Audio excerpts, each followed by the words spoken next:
Welcome to San Diego Market Movers. I'm your host, Valley, and I'm here with Tyler Mathews. Thanks for being here. So good to be back. I love it. Yeah, so San Diego Market is one of a kind.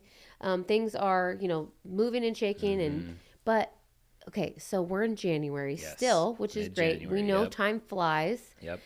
The market is probably predicted to still increase in equity.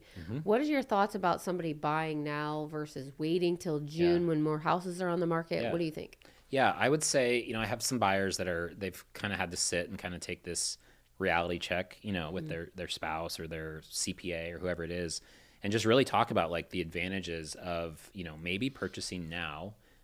Inventory's low. Maybe they think rates are a little high. Rates might come down. But really have to weigh out like the greater picture. And, we were talking about kind of in sports, like preseason, right? Like that's when a lot of the smart work is done, like in sports, right?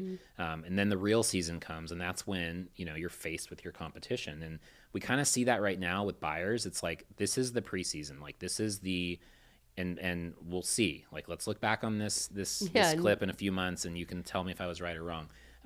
But we are anticipating the next few months just to get hotter and hotter and hotter. And what I mean by that is there's going to be more buyers entering the market. And when there's more demand, prices are only going to go up.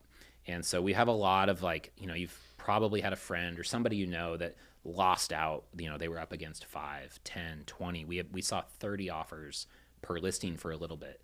And all that does is create a bidding war, and prices just go through the roof. And so we do have buyers right now that are taking advantage of kind of like the preseason, right? It's like a little sleepy right now. There's not, frantic activity and buyers on every corner. I haven't really seen like the lines down the street at open houses yet, but we're early January. We do anticipate that coming soon.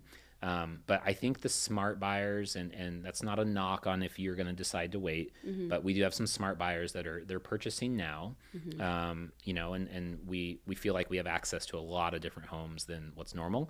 So I don't really feel like they're, sacrificing on what they're looking for, right? Yeah. We're still finding them houses they love, but they're the only offer right now, and they're not having to go up against 5, 10, 15 and get into some wild escalation clause bidding war.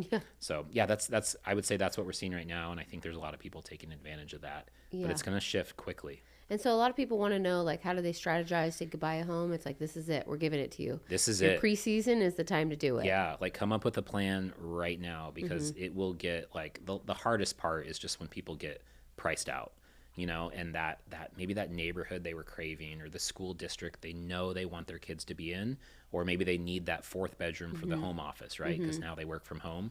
And if the pricing gets out of control again, or even if it just starts to rapidly incline through the spring and summer, sometimes that's going to be like, sorry, we can't get into that school district anymore, or we're going to start having to look at condos instead of detached, or let's consider a 2-bedroom versus the 3, or 3 instead of a 4. And so that's where buyers really get burnt and they get really frustrated. And right now, I just don't think that there's a lot of that sacrifice that has to happen. So I like it. We're going to call it January. the preseason strategy. Let's do it. Preseason. I love Let's it. go. You're the best. Thanks for being here. Yeah, appreciate it. Thanks, guys.